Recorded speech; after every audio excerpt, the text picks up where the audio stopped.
तो दोस्तों, आज की इस वीडियो में हम सीखेंगे English learning point, English speaking rules.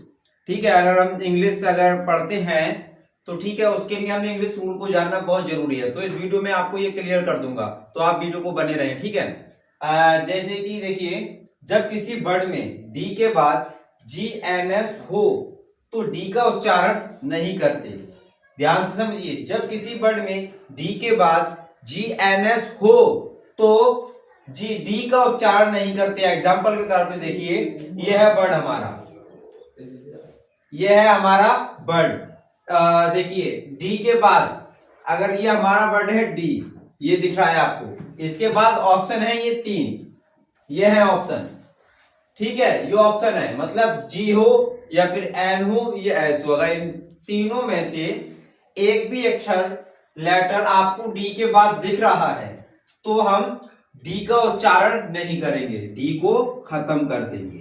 ठीक है, जैसे कि देखिए, BRIDGE, डी के बाद में क्या है जी, और जी से पहले क्या है डी, तो डी का उच्चारण नहीं करेंगे। ठीक है, मतलब ब्रिज, इसको हम पढ़ेंगे ब्रिज। ठीक है, और ब्रिज का जो मतलब होता है वो होता है पुल। ठीक है गाइस, ध्यान से देखिए, हम डी का उच्चारण नहीं करेंगे और इसको हम पढ़ेंगे ब्रिज, तो ब्रिज का जो मतलब होगा वो होगा पुल। ठीक है, दूसरा एग्जांपल देखें, यहाँ पे देखिए, ये लिखा है HANDSOME। ठीक है, तो यहाँ पे देखिए, डी के बाद में ये है डी, डी के बाद में क्या है एस, और यहाँ पे क्या है एस, यहाँ पर भी एस है, यहाँ पर भी एस है, तो एस से पहले क्या है डी।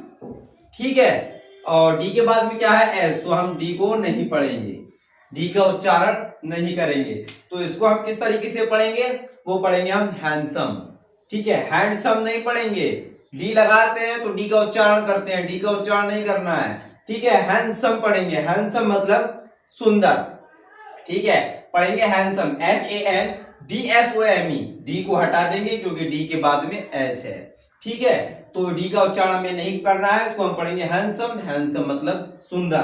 दूसरा देखिए, ये लिखा है, जब किसी वर्ड में एम के बाद अगर बी आए तो बी का उच्चारण नहीं करते हैं।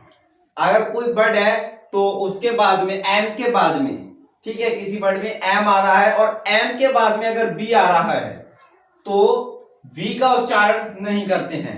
ध्यान से समझिए, एग्जाम्पल के तौर पर देखिए, ये है हमारा पहला वर्ड, पहला एग्जाम्पल जो है।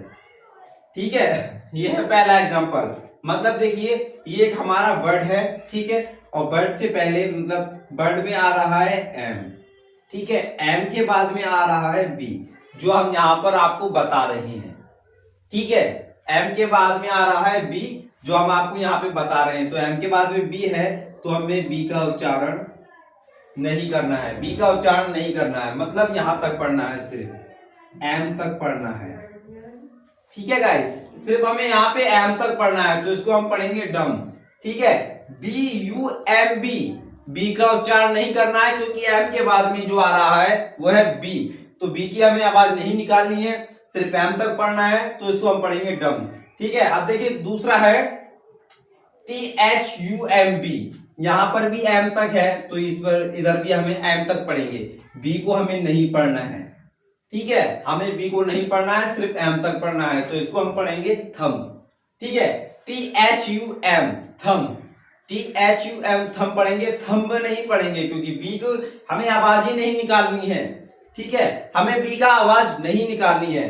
ठीक है, तो इसको हम पढ़ेंगे सिर्फ थम। अब देखिए, तीसरा है, जब किसी शब्द में AOE के बाद W हो तो AOE छिप जाता है और सिर्फ W का आवाज निकलता है।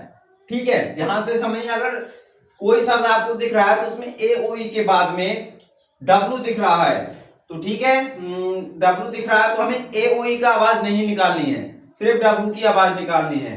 ठीक है, तो देखिए, एग्जाम्पल है ये स्ट्रॉ, STRAW, यहां पे क्या बता रहा हूं मैं आपको, ये 3 बता रहा हूं, AOE। ठीक है, तो यहाँ पे क्या पाया गया, यहाँ पे A पाया गया, तो हमें इनकी आवाज नहीं निकालनी है। ठीक है, सिर्फ इतनी इसकी निकालेंगे आवाज, किसकी निकलेगी, एस की, टी की, आर की और डब्ल्यू की। मतलब स्ट्रॉ, स्ट्रॉ मतलब पुआल। ठीक है गाइस, ध्यान से देखिए, हमें एक ही आवाज नहीं निकालनी है। ठीक है, एक को हमें गायब कर देना है, मतलब पढ़ेंगे एस टी आर डब्ल्यू पढ़ेंगे। ठीक है, एक को हटा देंगे, स्ट्रॉ, स्ट्रॉ मतलब पुआल। और दूसरा है crowd, C R A W L. ठीक है, डब्ल्यू से पहले क्या है, ए है। ठीक है, तो हमें एक की आवाज नहीं निकालनी है, एक ही आवाज हमें नहीं निकालनी है।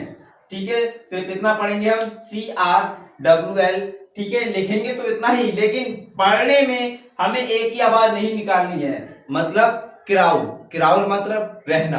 तो दोस्तों, अगर आपको वीडियो पसंद आई हो तो वीडियो को लाइक कर दें और चैनल को सब्सक्राइब कर दें। फिलहाल वीडियो को लास्ट तक देखने के लिए शुक्रिया, मिलते हैं अगली वीडियो।